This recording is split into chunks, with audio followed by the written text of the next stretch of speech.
pessoal, muito boa noite, sejam bem-vindos a mais um episódio do Antídoto, a sua dose de lucidez comportamental. Olá, Pavani! Como vai? Tudo bem? Boa noite, pessoal, galera, tudo bom? Estamos no nosso episódio de número 50, hein, Pavani? Quase o 51, que é uma boa ideia, hein? Quase o 51. O próximo... Há controvérsias, eu acho, hein? Legal. E hoje, pessoal, a gente vai falar de um tema muito legal, muito importante e que está bastante em alta, né, Pavani? Exatamente. Logo nos próximos dias vem a ser regulamentado oficialmente. Isso. Mais precisamente no dia 25 de maio, né? 26 de maio. 26 de maio. Entra em vigor as alterações, vamos dizer assim, da NR1, né? Então, para você que está nos assistindo, que ainda não entendeu quais são essas mudanças, fica aqui que a gente vai falar bastante hoje sobre isso. Esse é o nosso tema. Pavani, então, para a gente já contextualizar, né, o que seria essa NR1, o que ela trata, o que a norma, né, no quesito assim, legal, o que ela prega para nós ou pede para que a gente cumpra? Assunto muito importante a gente conversar sobre a NR1. Na verdade, a NR1 é uma norma regulamentadora bastante antiga. E o que nós vamos falar hoje tem a ver com o que a norma NR1, a norma regulamentadora 1, estabelece como mudança do seu teor, e que tem a ver também com a ISO 45003, publicada em 2021, e a lei, deixa eu lembrar aqui o número da lei, porque eu sempre me perco, a lei 14.831, agora de 27 de março de 2024, do ano passado. Então, muito bem. A NR1, ela propõe agora uma mudança no seu texto, onde some uma diretriz, que é a norma mãe de diversas outras normas regulamentadoras, e some o PPRA e entra o PGR, que inclui o diagnóstico de riscos psicossociais no âmbito laboral, que é importante dizer isso para você, no âmbito laboral, como meio de diagnóstico dos riscos de acidentes. Então agora, num diagnóstico amplo de riscos de acidentes, inclui-se os riscos psicossociais. Isso envolve mudanças contundentes.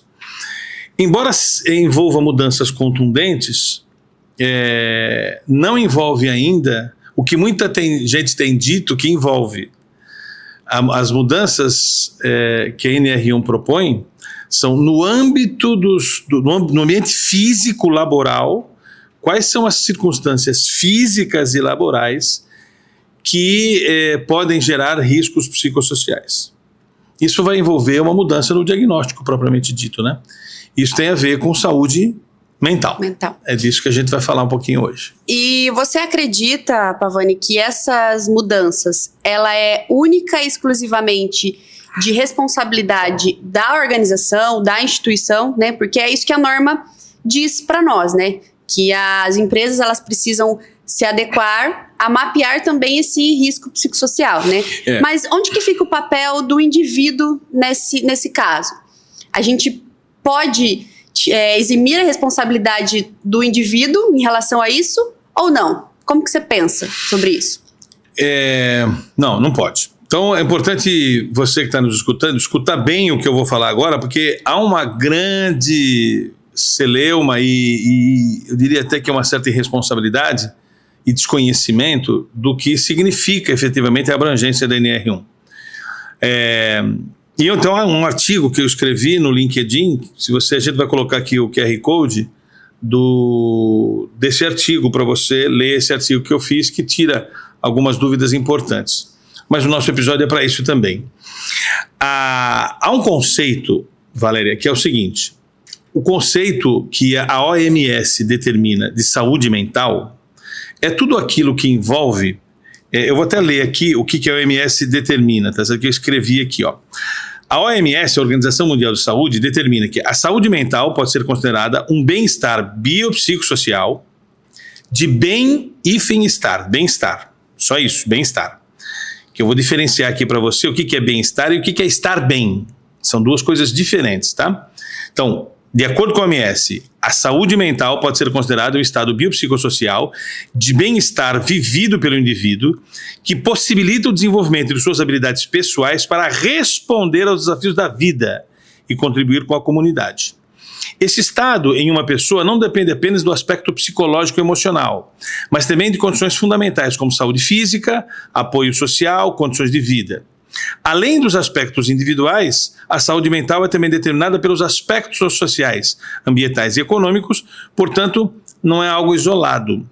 É também influenciada pelo ambiente ao nosso redor.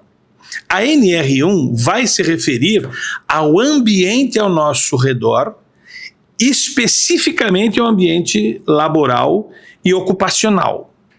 Quer dizer, cabe às organizações, a partir dessa nova texto da NR1, melhorar o ambiente ao nosso redor, corporativo, laboral,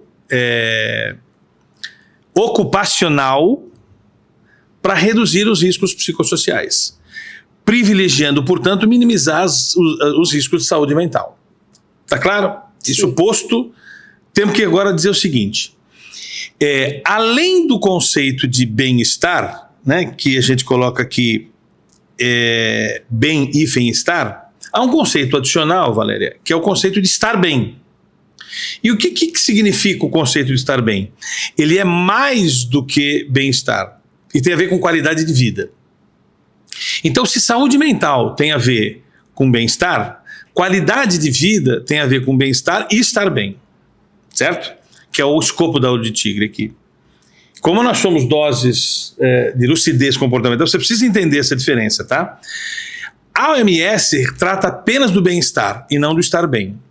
Para a gente falar de estar bem e bem-estar, ou de bem-estar e estar bem, nós temos que ampliar um pouco esse conceito.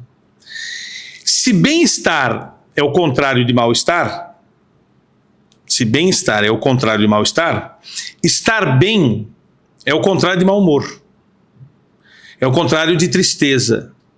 É o contrário de uma série de outras palavras que não tem a ver com bem-estar ou mal-estar. O mal-estar é quando a gente tem desconfortos físicos. Quando a gente come algo que não cai sabe, bem. Eu tô com mal-estar.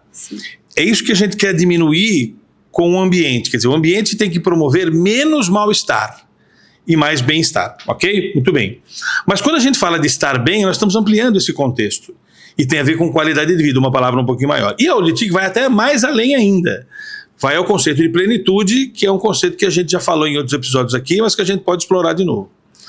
O estar bem tem a ver, portanto, com uma amplificação desse conceito de que o bem-estar é responsabilidade do ambiente.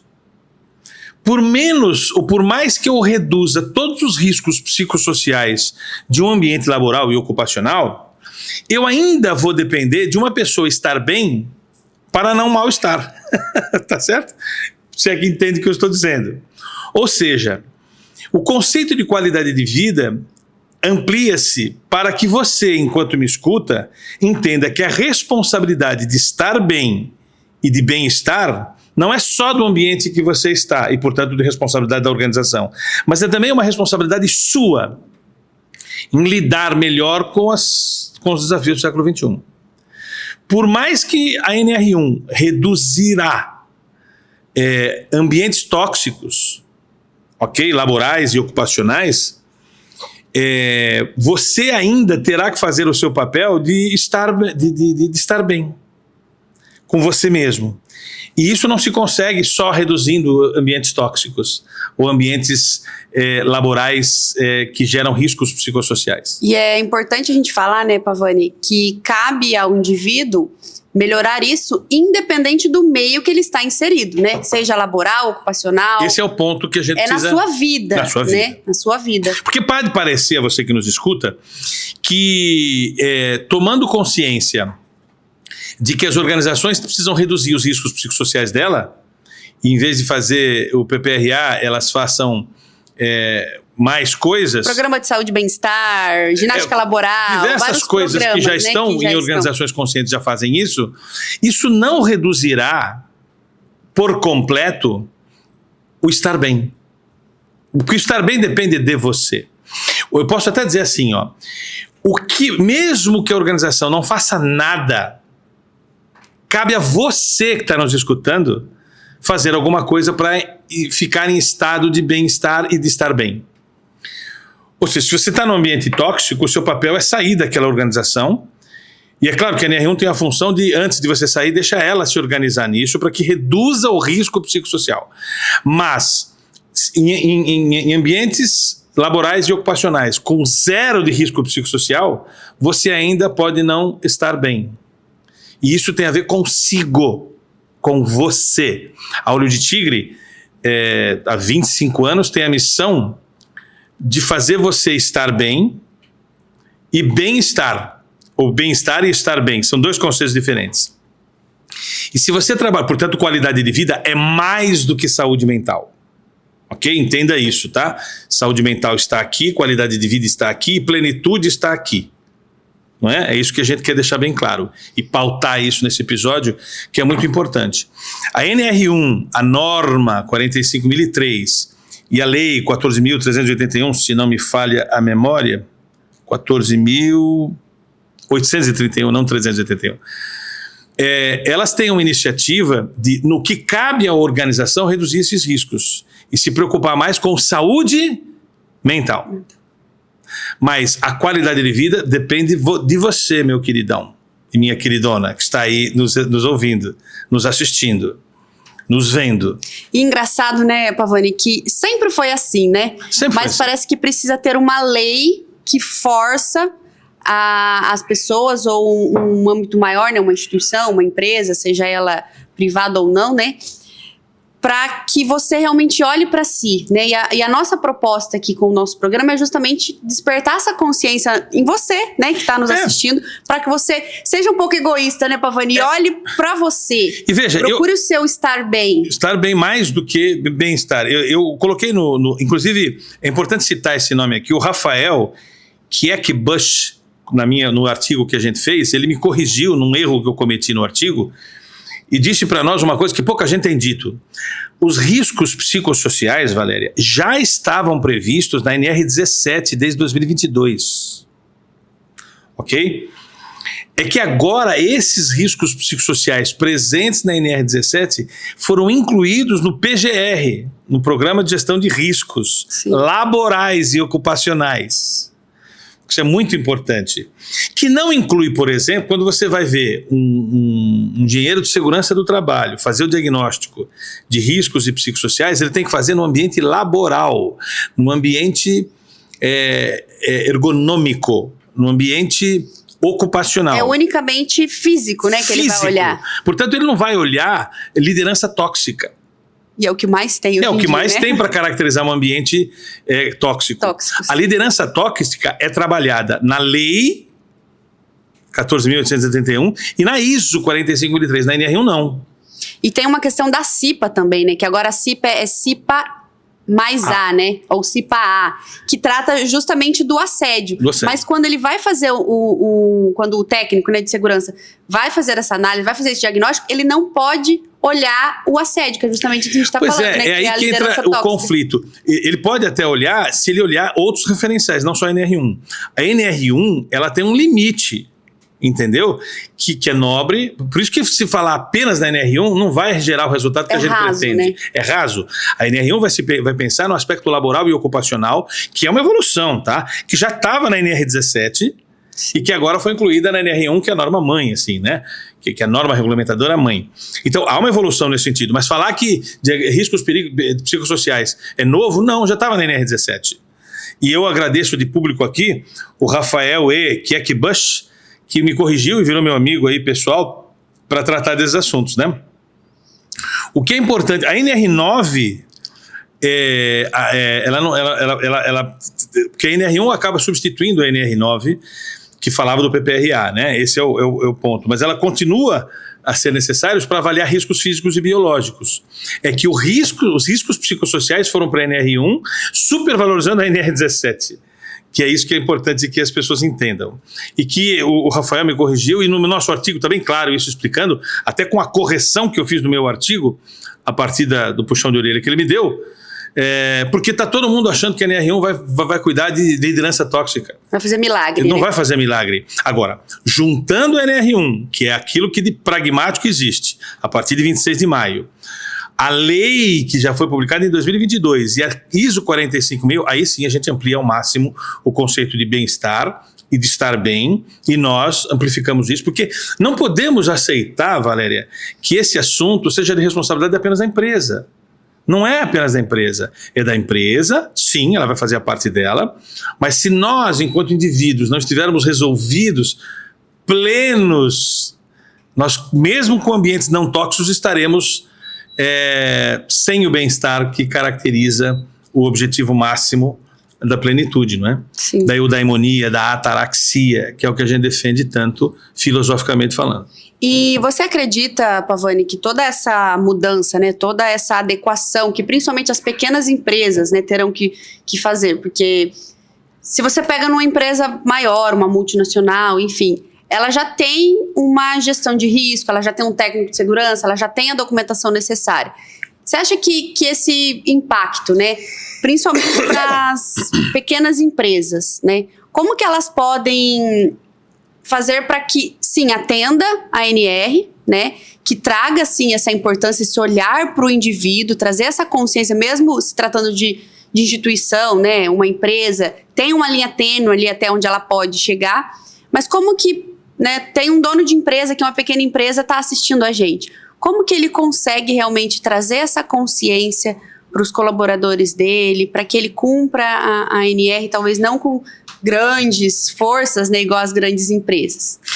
Veja, nós teremos um episódio aqui do Repaginando a Gestão, com a Mariana, que vai ao ar, não sei que data, mas é um pouco para frente, mais próximo da abertura da NR1, né, mais próximo de 26 de maio, por aí, onde a gente fala um pouquinho sobre isso. As organizações que estão orientadas para todas as três, a NR1, para a lei e para 45003, elas estarão fazendo o que o RPG chama de uma preocupação de clima organizacional, de ambiência organizacional interna, ou seja, dentro do horário de trabalho, e o RPG tem um requisito lá específico, fala assim, como que a organização trata a qualidade de vida fora do ambiente de trabalho.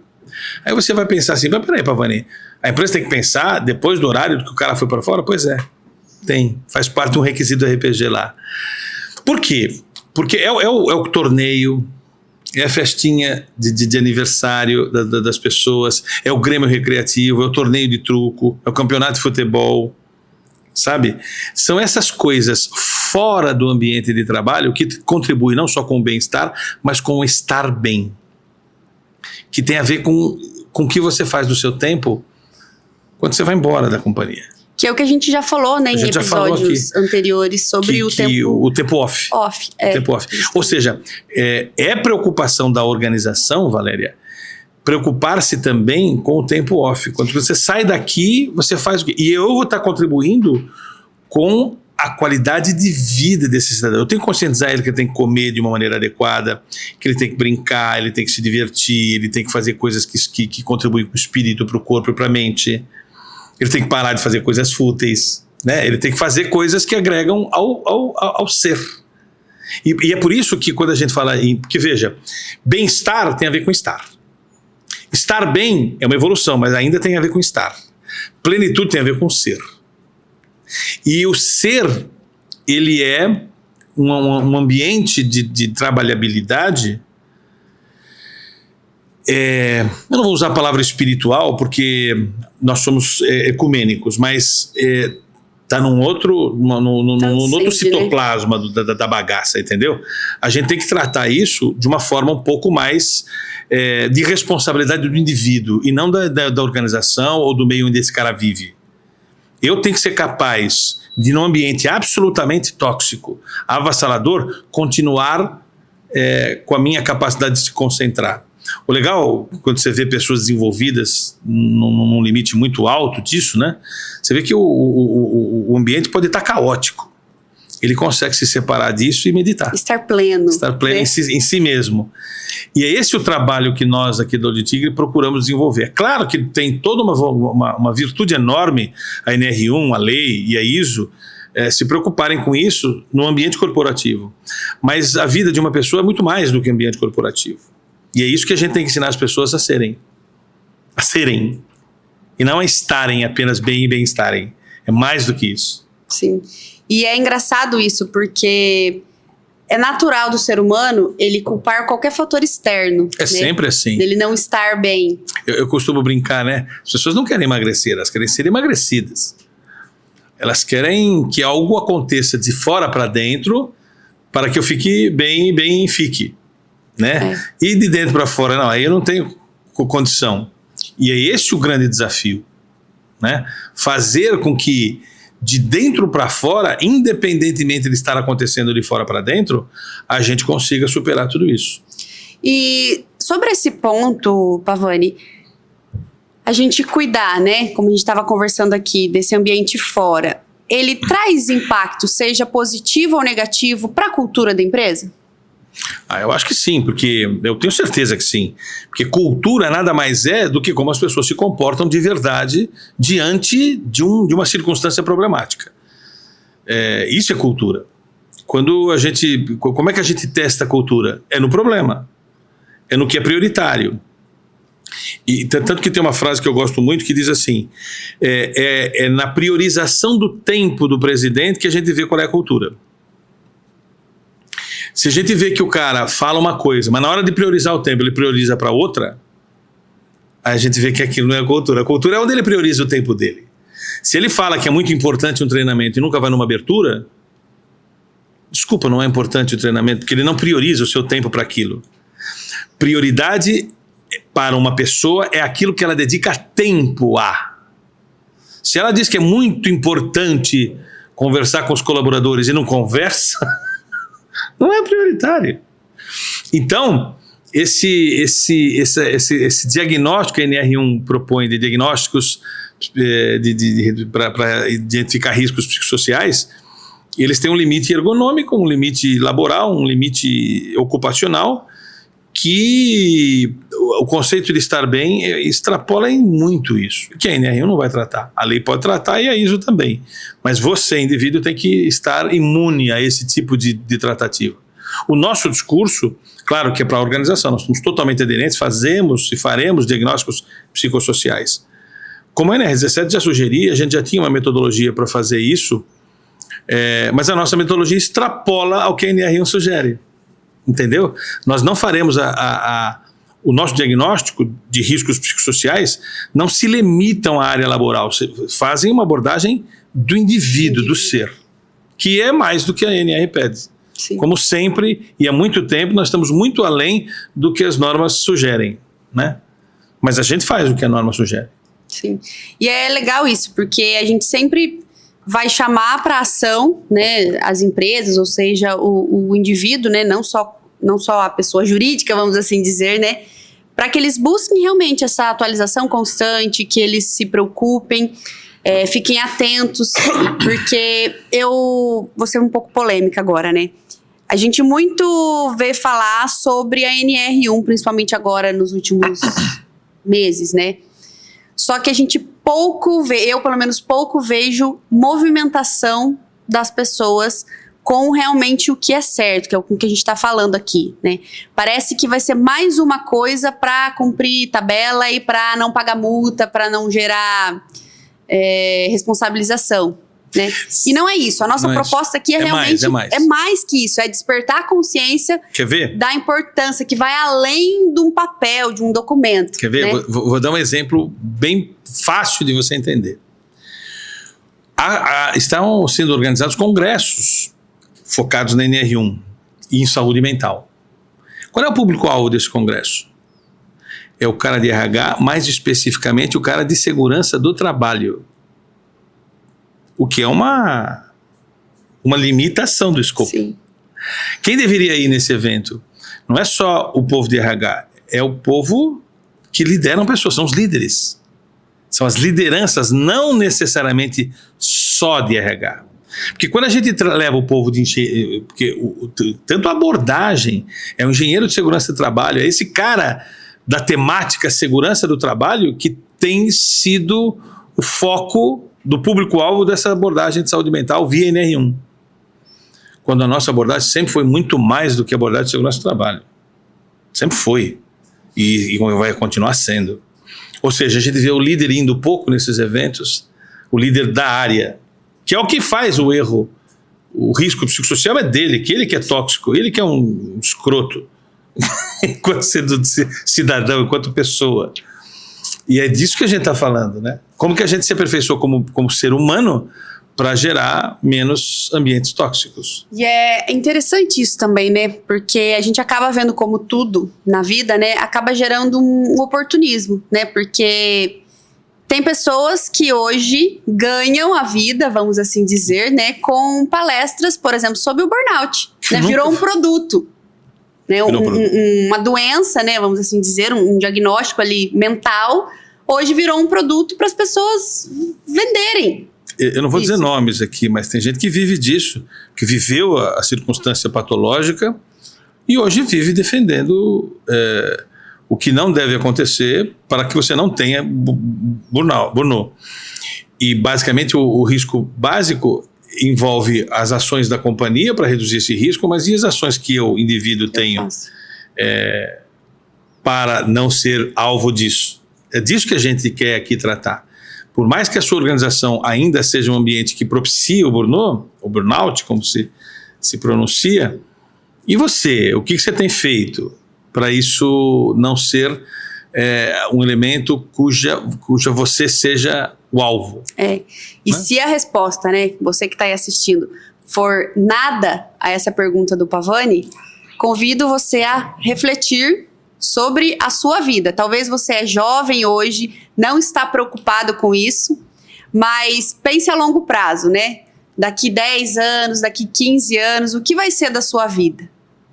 Muito importante a sua reflexão, porque quando a gente criou o método de Tigre de desenvolvimento, quando a gente criou o programa com esse nome, por que esse nome? Porque a gente quer ser o antídoto mesmo. Antídoto. Todo mundo está falando NR1 como se fosse resolver o problema. O NR1 vai se referir a um pedaço do que a norma 45.001 traz e a própria lei traz. Quer dizer, ela é menos do que se precisa. E o que se precisa não cabe só à empresa. Cabe a você como indivíduo, como cidadão. A responsabilidade é 90% sua. Talvez 90% seja muito, mas 70% sua, 30% da organização. Se a organização fizer tudo para não ter risco psicossocial, ainda ela vai cobrar meta, e isso pode te estressar. Ainda ela vai cobrar resultado, e isso vai te estressar se você não estiver preparado. E assim, o meio, ele sempre vai te colocar à prova. Né? Toda hora. Cabe você a medir como você vai reagir em relação àquilo. Sem dúvida. Né? Então, se você quer realmente reagir ficando emburradinho, estressado, culpando tudo, Deus e o mundo, né? Aí é um problema seu.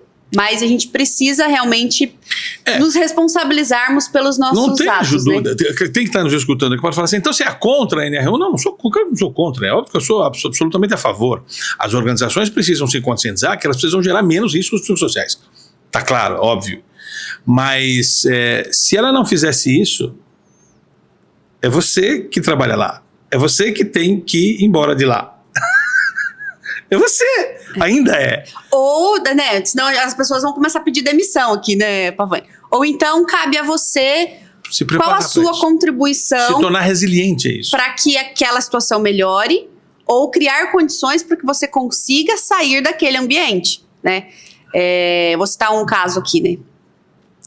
Eu já estive inserida num ambiente extremamente tóxico, né? E a partir do momento que eu tomei a decisão de sair daquele ambiente, foram 12 meses para eu conseguir sair daquele ambiente. Mas por quê? Porque eu me reestruturei, eu me preparei para que eu pudesse fazer aquilo. Então, fazer também as coisas correndo, não, só porque o Pavani e a Valéria mandaram eu sair do ambiente tóxico que eu vou sair. Isso, calma, né? lá. Prepare-se para isso. Prepare-se para isso, né? Porque depois vão me cobrar da gente, né, Pavani? Mas, ó, é muito comum as pessoas que fazem o nosso treinamento decidirem sair daquele ambiente que é tóxico, mas se preparam para isso, óbvio, que fazem isso. Porque aquela empresa não vai mudar só porque a lei vai estabelecer. A lei tem essa função, a NR tem essa função, reduzir os absurdos. Mas nem todo o absurdo será resolvido e caberão... Você tem a sua parte nisso, é isso que eu quero ressaltar aqui nesse episódio. Se você achar que é só do outro a responsabilidade de fazer você estar bem e bem-estar, isso é um engodo, é uma mentira. Que você Nós somos o conta pra você antídoto a todos isso. os dias. Não dá para você achar que é lá, só lá, só lá, só lá. Então tem uma frase que eu gosto, né? Meu chefe é muito exigente, ele cobra demais, mas ele te paga, velho. Ele te paga. Então é isso que você tem que pensar. O resto não te paga, o chefe paga. Então cuidado, não vai dar para resolver tudo. É você que tem que resolver também muitas coisas internas aí contigo. E às vezes ele nem é tão exigente, né? Que é a régua do camarada que é muito baixa. Muito baixa. Mas daí a gente vai entrar numa discussão aqui de vitimismo, Exatamente, que é um papo para um outro programa. É um papo, né? Importante aí também, porque tem muita gente... A palavrinha que eu gosto de usar, que virou a palavrinha mais fácil de ser utilizada, é mimimi. Tem muita gente que tem muito mimimi. E tem gente que... Tem palestrante aí, Valéria, que é considerado bom porque não tem mimimi. Ele fala na lata o que tem que ser dito. Eu mesmo, quando vou ser contratado como palestrante, eles dizem assim, o Pavani é bom porque ele não tem mimimi. E ele fala... Agora, tem gente que exatamente por isso não me contrata, porque eu não tenho mimimi. Eu falo o que eu acho que tem que ser dito, sem nem muito medo de ser cancelado ou coisa do tipo, né? Mas é esse o ponto. Se você tem muito mimimi, você vai sofrer no mundo do século XXI. Não vai ter muito jeito. Você tem que resolver isso internamente. Pavani, tem uma notícia triste pra você agora. É mesmo, mulher? Nosso programa está chegando ao fim. Meu Deus do céu, que lascado que é isso. Voou o nosso tempo, hein? Passa Termina muito rápido. logo, né? Mas acho que deu para dar o recadinho que a gente queria dar, para você entender que bem-estar é diferente de estar bem. E ambos, bem-estar tem a ver com saúde mental. Bem-estar e estar bem tem a ver com qualidade de vida. Mas ainda tem a ver com estares, circunstâncias imediatistas. Se você quer evoluir mais ainda, você tem que falar sobre plenitude, que é mais do que felicidade. A felicidade onde está nesse processo? Eu poderia perguntar. A felicidade está no estar bem. Bem-estar tem a ver com a saúde mental. Estar bem tem a ver com felicidade, bom humor, alegria, riso, né? Agora, a plenitude é mais do que tudo isso. E a Olho de Tigre tem como proposta de valor te oferecer a busca pela plenitude. É isso que a gente quer. E qual é a palavra que tem a ver com isso? Ataraxia, eudaimonia. São essas duas palavras que se sinonimizam à plenitude. E é isso que a gente quer oferecer para as pessoas. É a nossa proposta de valor. E não é uma proposta de valor, Valéria, encontrável. É uma busca consciente, né? O segredo é esse, né? O segredo é esse. Estar sempre em busca. É em busca, não chega lá nunca, porque quando você chegou num patamar, você vai querer outro nível de plenitude, e isso é infinito. Mas é o barato Mas o ponto é aquilo que eu gosto sempre de citar, né? Aquele trecho do filme da Alice, no País das Maravilhas, que ela tá perdida e o gato, né? O gato pergunta pra ela, mas pra onde você quer ir? Ela fala, eu não sei. Fala, bom, se você não sabe para onde você quer ir, qualquer caminho serve. É isso aí. Então, primeiro você precisa se encontrar, decidir, né? Eu vou fazer isso. Não precisa gritar pro mundo, né? Só você saber dentro de você que você vai fazer aquilo, vai seguir aquele caminho, que o caminho é mais importante, a jornada é mais importante do que o destino. Eu tenho muito medo dessa palavra se encontrar. Muito medo realmente, porque um dos fundamentos da consciência é a gente não usar esse termo. Porque quando eu me encontro, quer dizer que eu parei. Estou bem aqui. E o encontramento, a palavra que a gente, inclusive a definição da consciência, da plenitude consciente, é assim, não valorizar o encontramento, e sim a busca contínua pelo encontramento. Mas ela não encontra, ele sempre vai, quando eu acho uma coisa, eu quero... É uma ambição filosófica. É difícil explicar num episódio, né? Assim, mas tem a ver com a palavra consciência, né? Então, cuidado com encontrar. Se você quer se encontrar, talvez seja aí o problema, porque quando você se encontra, você se estagna. Você se perde. Se perde novamente. Novamente. É isso aí. Bom, muito obrigada, Pavani. Obrigado pela oportunidade. Espero não perca os episódios, né, gente? Os episódios estão muito legais. Não perde não, você não vai perder de engrandecer-se com o que a gente está discutindo aqui. Bem rico o que a gente está falando, né, meu amor? Isso Obrigado, mesmo. querida, por estar aqui comigo, viu? Obrigado vocês aí que nos assistiram. Veio de longe também para gravar, né? Não veio de longe. Vim de longe. E para fazer ao vivo exige aí uma dedicação grande. Obrigado, Valéria. E se, né, você que está nos assistindo aí, surgiu alguma dúvida, mande lá para nós, mande um comentário, mande mensagem, tá? Estamos aqui para ser o apoio de vocês nesse momento tão... Não é tão novo o assunto, mas acaba, né, trazendo assim, uma insegurança também para aplicar, e a gente realmente trouxe aqui um ponto de vista muito divergente do que tem por aí, né? Então a gente vai mexer com a cabeça das pessoas, né, essa é a ideia. Pavani? E nos encontramos então no próximo episódio, no dia 22 de abril, tá bom? Um beijo, pessoal. Tchau, tchau. Até mais. Valeu, um abraço.